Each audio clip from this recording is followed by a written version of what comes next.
E a segunda parte desta emissão em língua portuguesa aqui na antena da RFI. Em português, esta segunda-feira, temos a rubrica Desporto com Marco Martins, mas antes ouvimos o convidado Cristiana Soares.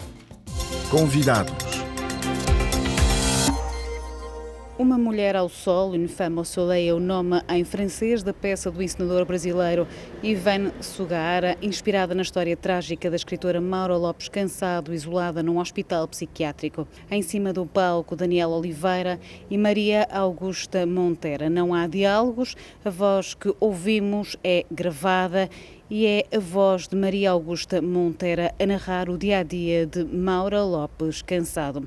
Esta é uma conversa a quatro. Isto é uma peça sobre saúde mental. Como é que surge a ideia, Daniela?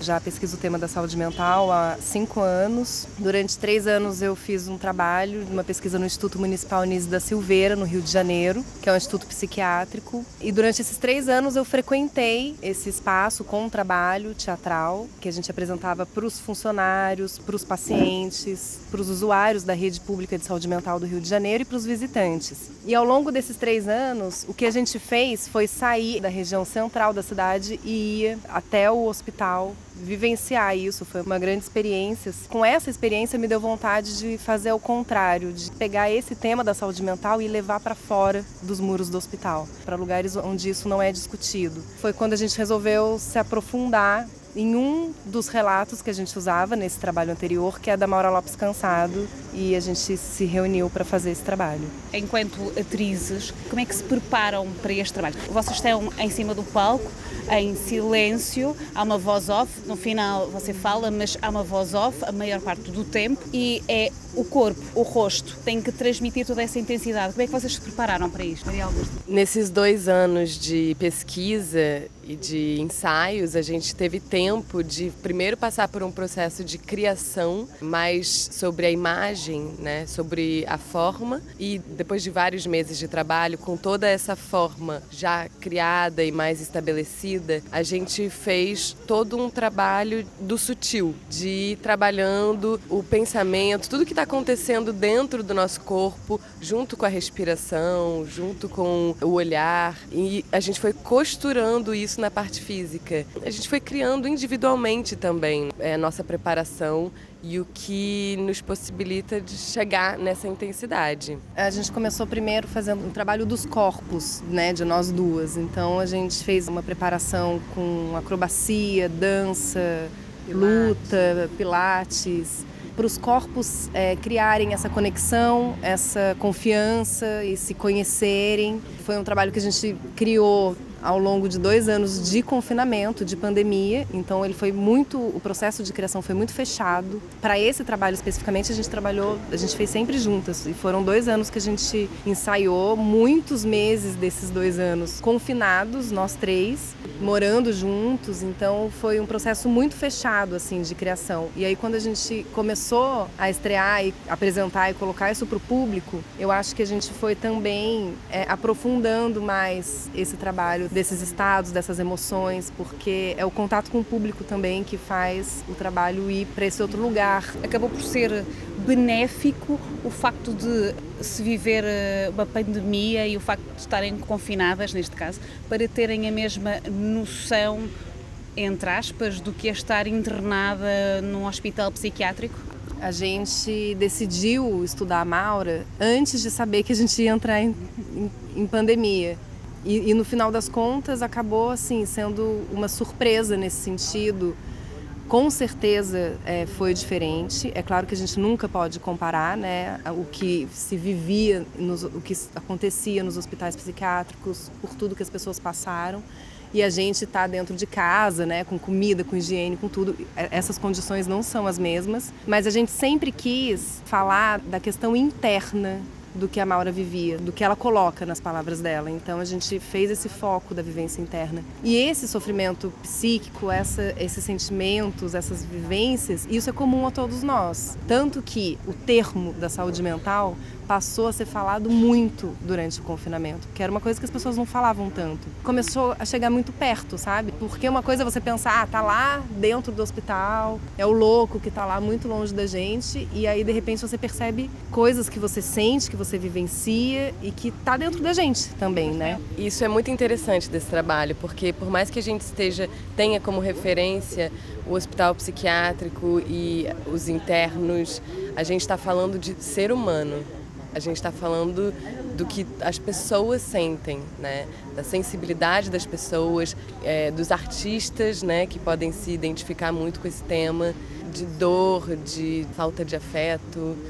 E durante a pandemia eu acho que sim, isso aconteceu, da gente se ver em situações que a gente não esteve antes e de se deparar com coisas que a gente tem e que ficam ali adormecidinhas no momento de uma vida, entre aspas, normal.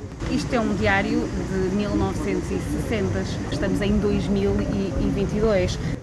As coisas mudaram. Existe um movimento no Brasil que é a reforma psiquiátrica. São quase 40 anos de luta. Os técnicos e militantes dessa causa, eles chamam de luta justamente por isso, porque são muitos anos, a gente já teve muitos avanços nesse sentido, mas as ameaças são constantes. E de 2017 para cá, no Brasil, houve muito retrocesso nesse sentido.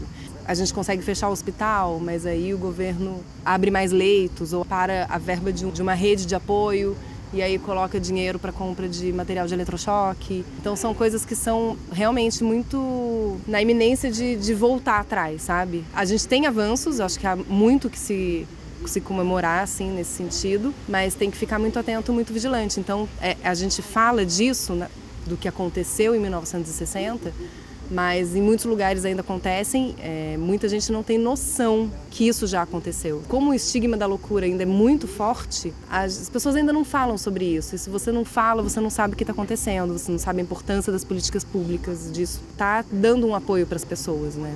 Quem é que financia a vossa vinda para cá? Eu. Com fundos próprios?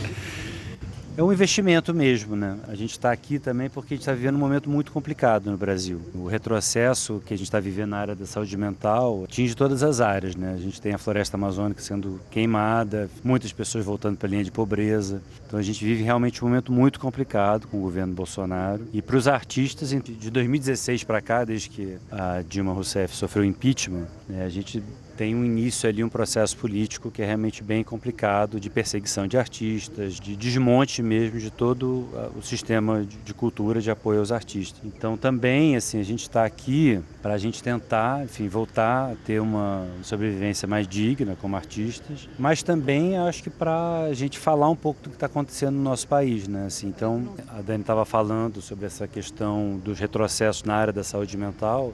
E é muito grave, né? É muito sério mesmo, assim, porque a gente olha para esse diário dela e para as coisas que ela denuncia, para as coisas que ela fala, e a gente tem a sensação de que aquilo é um horror e que aquilo pertence ao passado. Mas infelizmente não, porque a gente vê uma série de medidas. A gente vê no Brasil, por exemplo, a implementação nos últimos anos de uma série de comunidades terapêuticas que nada mais são do que novos hospícios disfarçados de centro de tratamento, enfim, que é ligado com a questão da igreja evangélica. Então é bem complexo mesmo, assim, mas assim, a gente está vivendo um momento muito grave assim, na área da saúde mental. Isso tem que ser falado, né? Agora, isso é uma das coisas que a gente poderia falar, porque tem tantas coisas gravíssimas acontecendo no nosso país, e a gente está aqui também um pouco para falar um pouco sobre o que a gente está vivendo lá, e também para respirar um pouco, assim, sabe? Porque infelizmente o Brasil hoje em dia está difícil de respirar, assim, de tão complexo que estão as coisas lá. E aí também, assim, a gente resolveu fazer esse investimento. Felizmente tinha algum dinheiro guardado e eu falei, gente, eu vou tentar aqui ver se a gente consegue internacionalizar o trabalho, levar o trabalho para a Europa. A gente ter também trazido, né, na língua francesa, a gente consegue ter um vínculo maior, né, com o público. A gente está falando, né, de uma realidade brasileira, a gente está falando muito também do universo interior, assim, né, do sofrimento psíquico que é comum a todo mundo, né, assim. E o que é a loucura, né? Todos nós, acho que agora, quase enlouquecemos, né, nesse período de pandemia. Muito obrigada. Muito obrigada. Daniel Oliveira e Maria Augusta Monteira, as atrizes que dão vida a esta Uma Mulher ao Sol, Une Femme au Soleil. a peça do encenador brasileiro Ivan Sugara, aqui presente até ao final do mês neste Festival de Avinho.